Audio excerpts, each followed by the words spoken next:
This is not ordinary, but this is the topmost science of magic or education.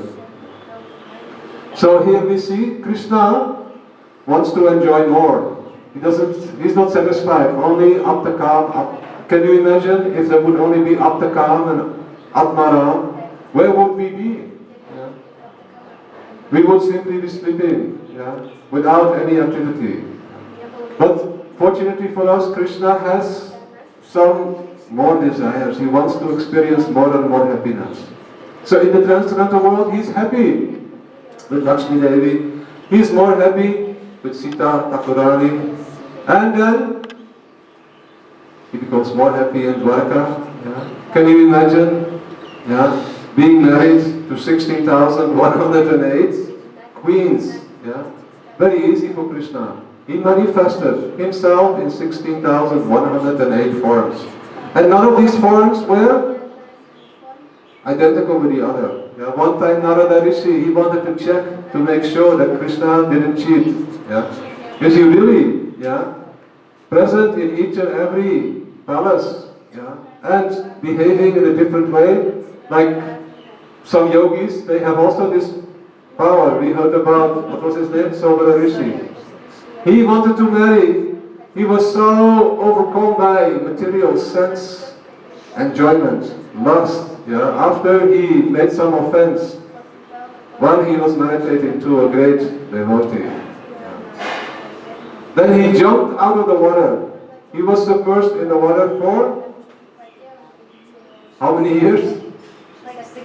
60,000 years under the water. Can you believe that? If we are under the water for 5 seconds, we start to become paranoid.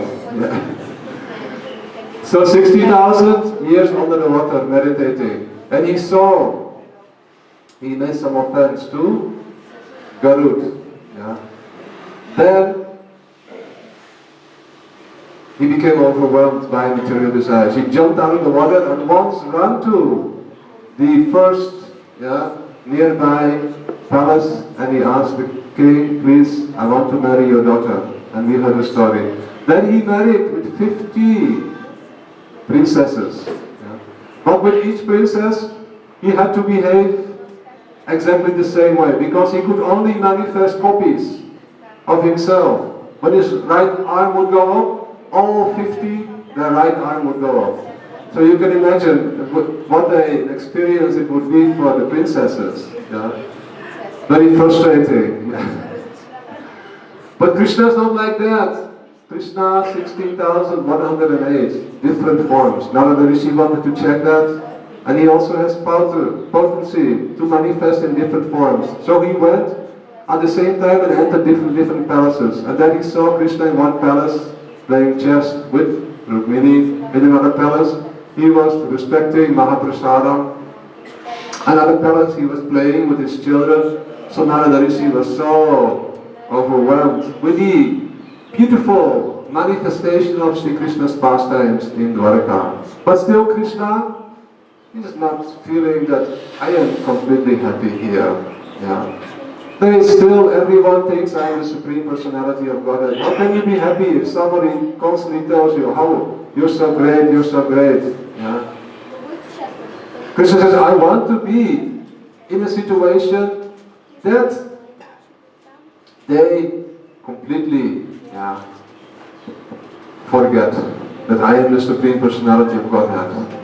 Not only that, I want to experience love and affection with those who are belonging to somebody else. How is it possible? Is it possible? Everything belongs to Krishna, isn't it, Devakinandan Prabhu? So how can there be anyone existing who is belonging to somebody else? Yoga Maya. Yoga Maya. Everybody agrees with that? Chandrika Devi? Actually, by the influence of Krishna's energies only. Krishna has this desire, I want to experience happiness with those who are thinking they belong to someone else. And they think that I am an ordinary person. I am not the Supreme Personality of Godhead. So by Yoga Maya, only these pastimes are taking place. All gopis, they actually are Krishna's, identical, manifestation, Krishna, Purna Shakti, Krishna Purna Shaktiman. They are all manifested by his Swarup Shakti. So there is no question of any impurity here, or any perversity. It's completely pure, but we have no idea how to imagine this. So we should always be very careful. If we discuss these topics, we should be very careful not to identify the language that we use with the transcendental existence.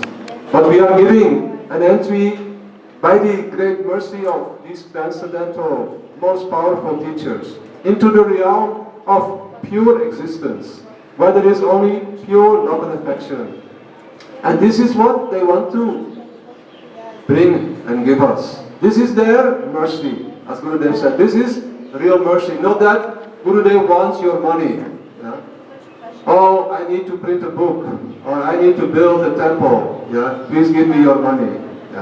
No, Gurudev, he has no need for any mandir, or anything. He has only one desire, to help others. And if we have anything, we can offer it to him. He will use that. But what he really wants, what does he really want? Brajamohan Prabhu. What does Gurudev really want? Service? Yes. He wants the benefit of the disciple. In the sense, Prabhu, yes. Krishna wants our heart. Gurudev said one time, devotees would come to him from Delhi. They were initiated by one spiritual master.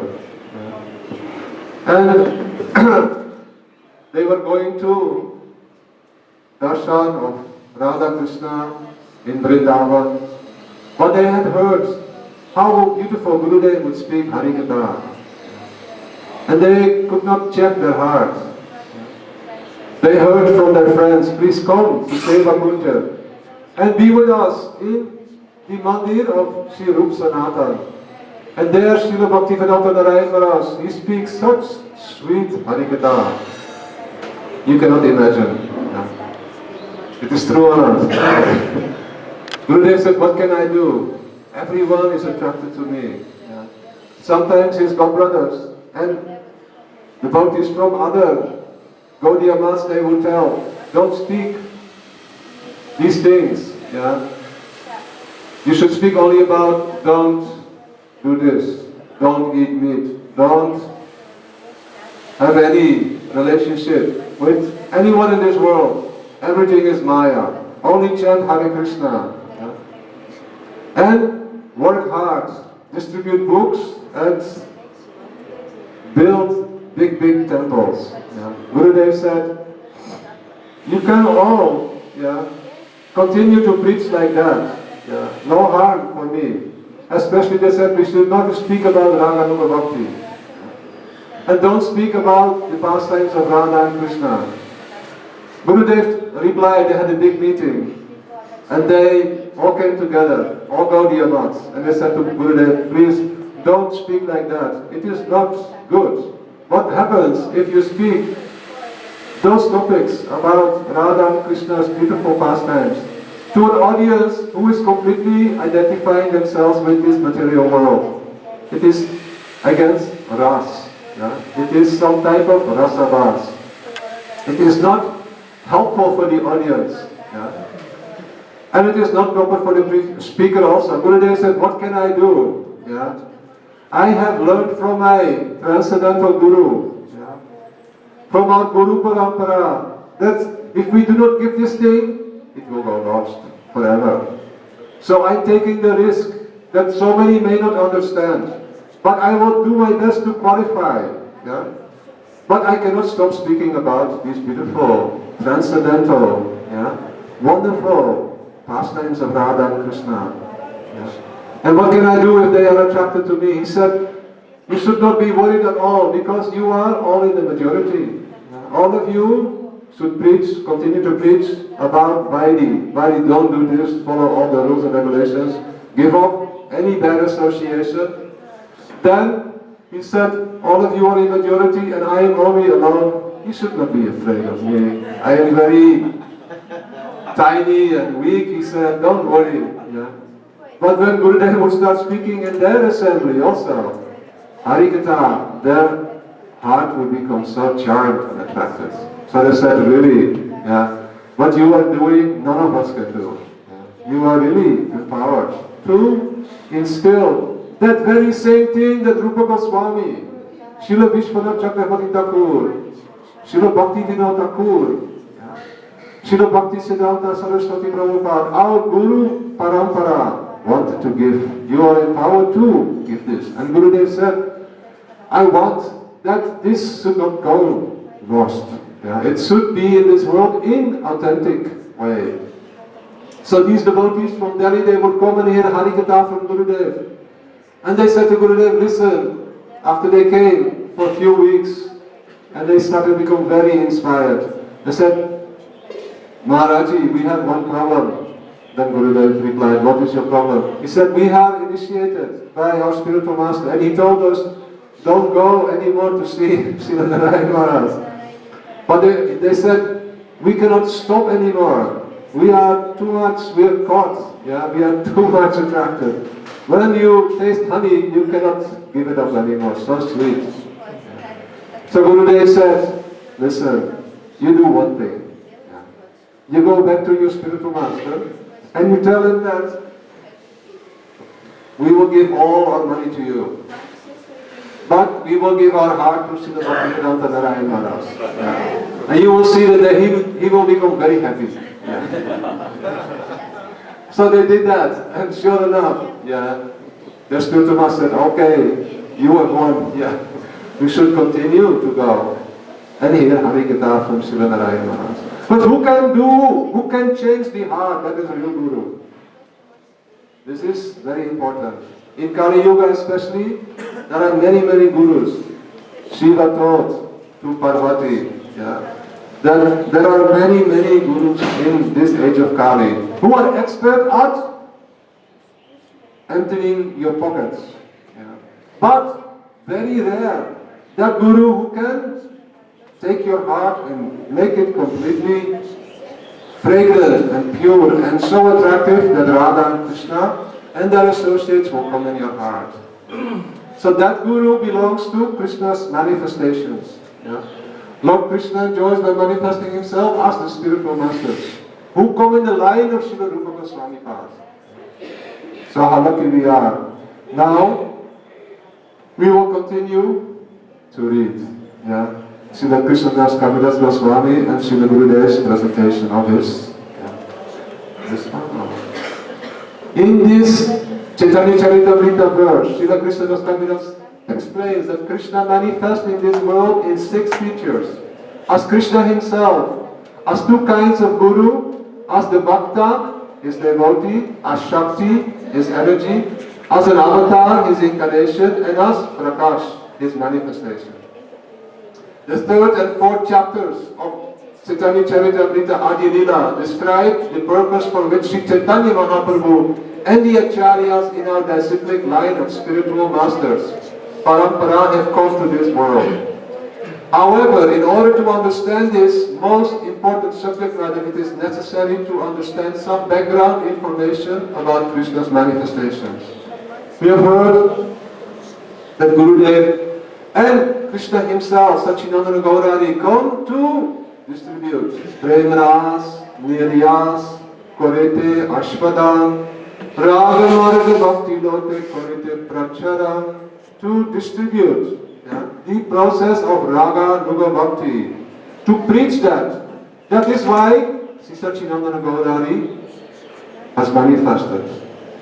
His primary objective, to taste Prem Ras, Niryas.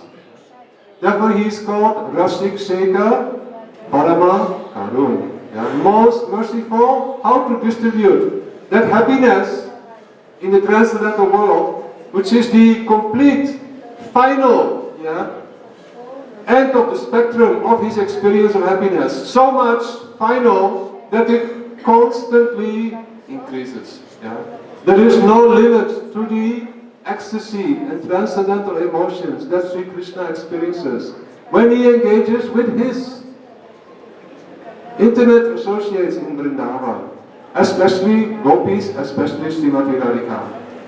He becomes himself so spellbound by their loving affection, their loving services, that he wants to understand what they experience, especially Srimati Radhika. And he is trying very hard. Here in Jagannath Puri, Sri Krishna tries to experience the beauty, the happiness, the greatness of the love and affection that Srimati Radhika experiences. But he has a very hard time. Yeah? We have heard in Gambhir Lila, he cannot properly, he has to learn day in, day out from Lalita and Vishaka how to experience these beautiful modes. So Krishna himself is spellbound, and these transcendental ecstasies, they continue to increase unlimitedly. There is no limit to that. Therefore devotees who have a little development in bhakti, they come to a stage, Srila Rupa Goswami Pad beautifully shared with us, Krishna Deva Bhavantam, but they think I have no bhakti. Why? Because they see who has really bhakti. They think I have no bhakti at all. There is an analogy, beautiful story here. A person who has little money, Srila Bhakti Daitya Madhav Maharaj explained this. A person who has a little money and a nice family, he thinks, I'm okay, I'm happy, I don't need anything, my life is successful.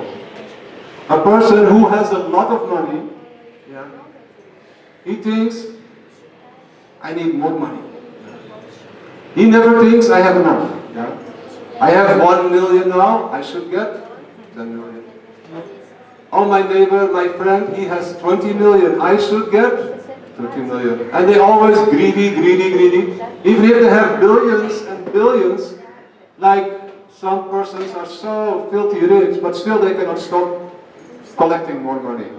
They cannot say, now I have enough, let me now practice bhakti, chant Harinama, and go to sadhu, be with sadhus. So the nature of bhakti is like this also. The more bhakti we develop, the more we progress in bhakti, the more we come to the realization, I have no bhakti at all. I have not even a sesame seed of bhakti. Srila Rupa Goswami Pad, sharing his beautiful note. What to speak, Srimati Radhika herself, lamenting. If really I had bhakti, why my life, why doesn't leave me? Why I don't give up this bhakti? A fish taken out of water, how long can the fish exist? Prabhu. Very short time. No matter what you give that fish, it will give up its life very quickly. You can give it all facilities in this world. Beautiful hotel room, car, cigar, isn't it? But fish will die very quickly. Huh? Yeah. No matter what you give it, credit cards, anything, they will give up their life. So, fish cannot exist without water, but how can I remain alive without the association of my most beloved Srimati Radhika? I have no bhakti at all. So, the third and fourth, now we go to the next. We will get some background information. First, Srila Krishnadas Kaviraj begins his description of the Lord's manifestations by explaining the principle of Guru. Mantra Guru Harayata Shiksha Guru Va Hanara Chara Charane Kariye Vandan.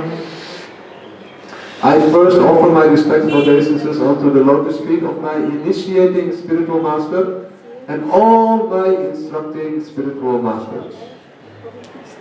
Continue. Mantra Guru means Diksha Guru. The Shiksha Guru teaches us who we are. He teaches the meaning of bhakti. What is devotional service to the Supreme Lord? The meaning of Jiva Tattva, the established truth about the eternal soul. The means by which a conditioned soul can achieve Bhava Bhakti, spiritual emotions. And then Prema Bhakti, pure love of God, the direct service of the eternal soul. So we see here Mantra Guru, Diksha Guru.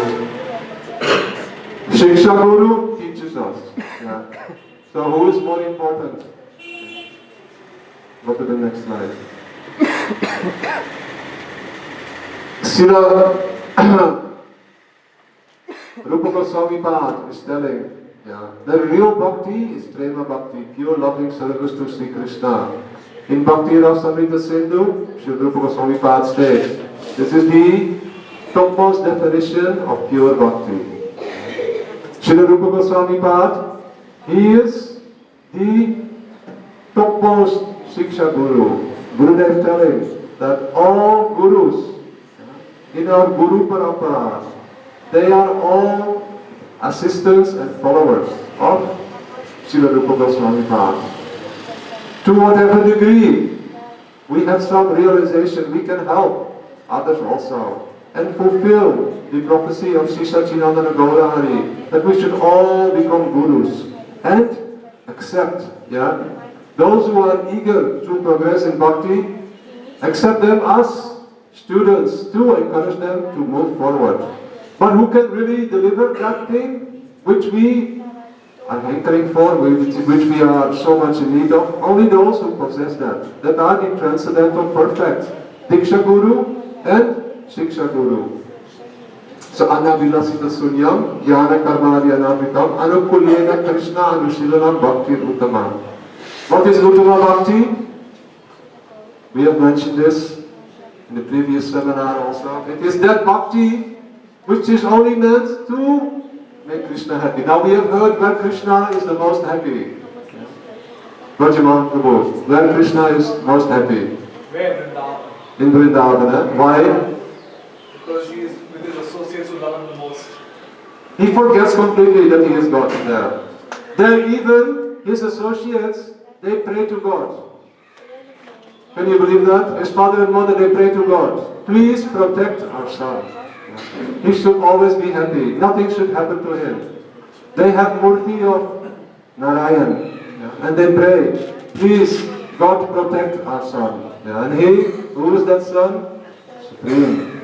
But they never think like that. Even sometimes they tell that he's the Supreme Personality of Godhead. One time, Uddhava came. And he was sent by Krishna to go to Braj to learn something about praying. Uddhava said, I cannot go to Vrindavan. Uddhava is one of the topmost devotees. Haridas said, 3 types. Yudhishthir, Uddhava and Giriraj.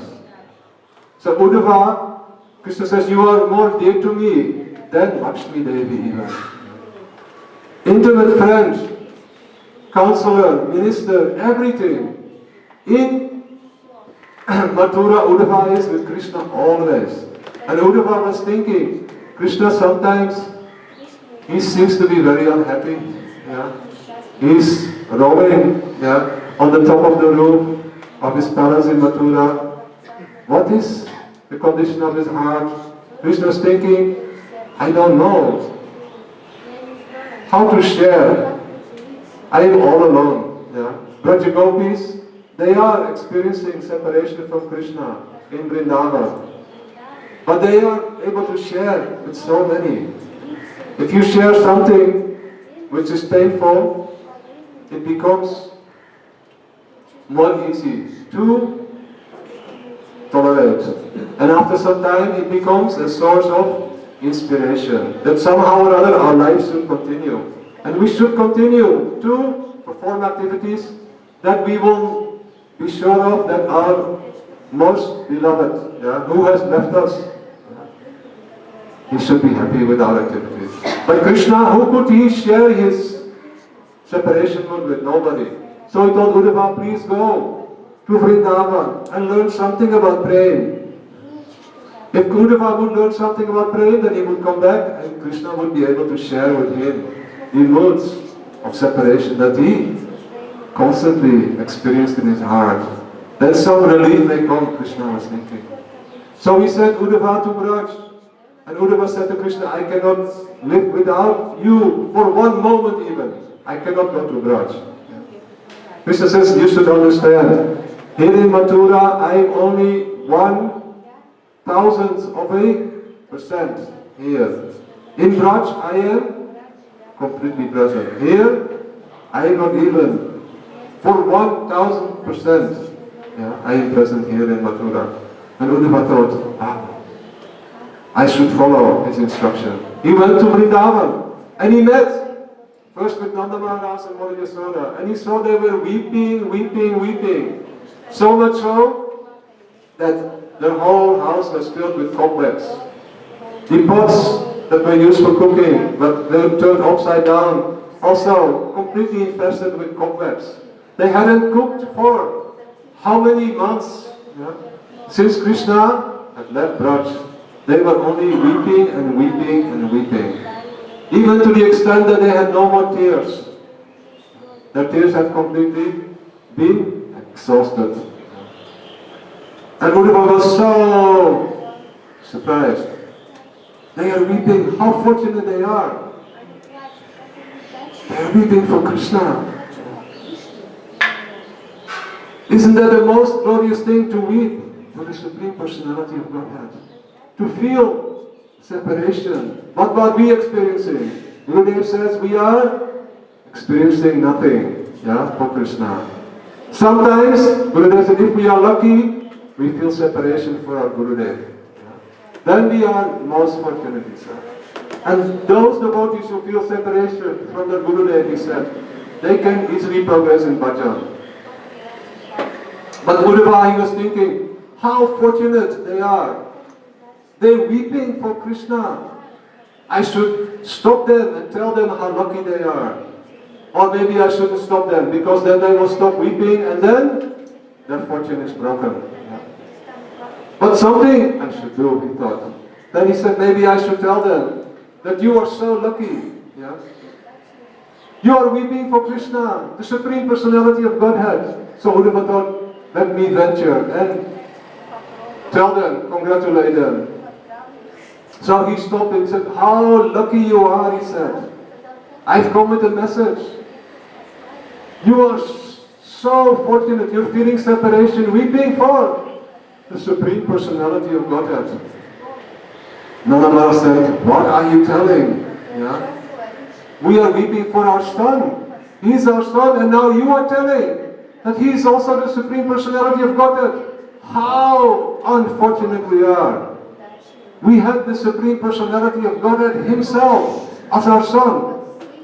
They couldn't, yeah, digest at all. And Uddhava thought, oh my God, what did I do?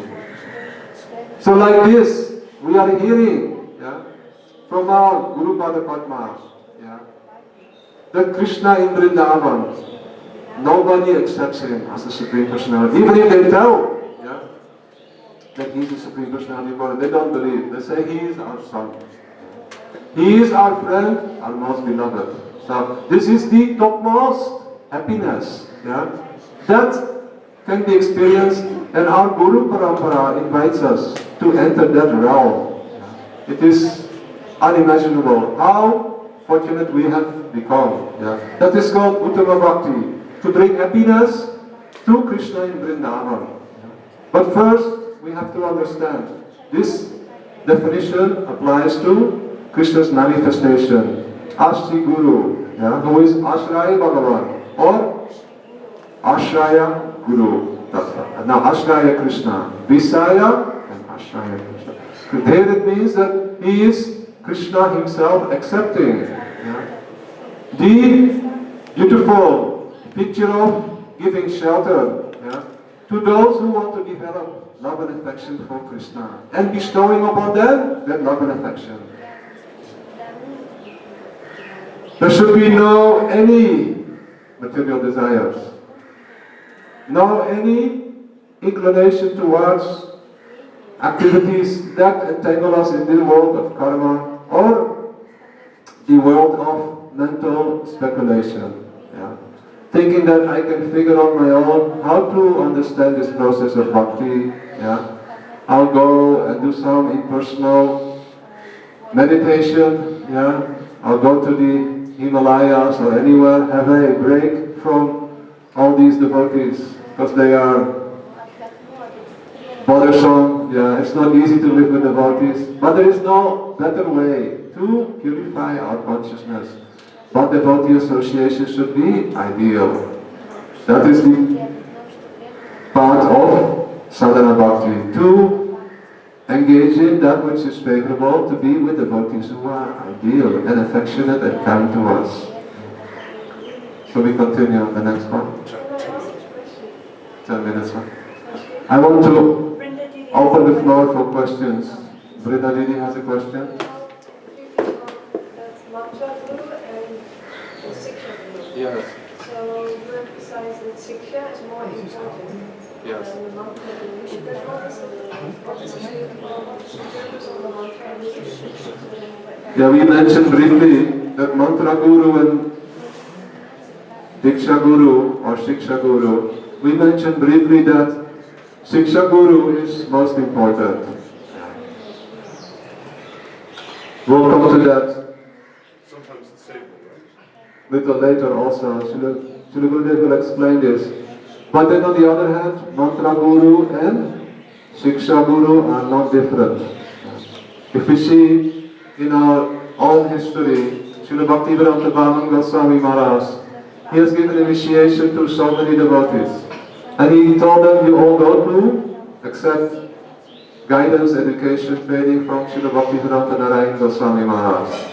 And don't see any difference between us. Yeah. You accept him as if he is me. Yeah. Never make any distinction between the two of us. So mantra guru and shiksha guru are one. The mantra guru should be pure devotee. And the shiksha guru should also be not less pure devotee. Like in the case of our Srila Prabhupada, who came to Western countries and he gave initiation to so many fortunate souls.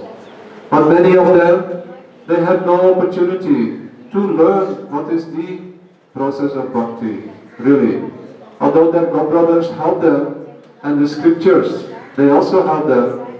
But we have seen over the years after the disappearance of Srila Prabhupada, closing his manifest pastimes, that many misconceptions have entered into the conceptions of pure bhakti, the teachings of pure bhakti, in those who are trying to follow Srila Prabhupada without accepting the guidance of a pure devotee who is helping them as a shiksha guru. So the shiksha guru is of most essential necessity in the life of the spiritual practitioner. And usually what happens, first comes Gurupada Ashraya. Anyone who is interested in pure bhakti, they should be very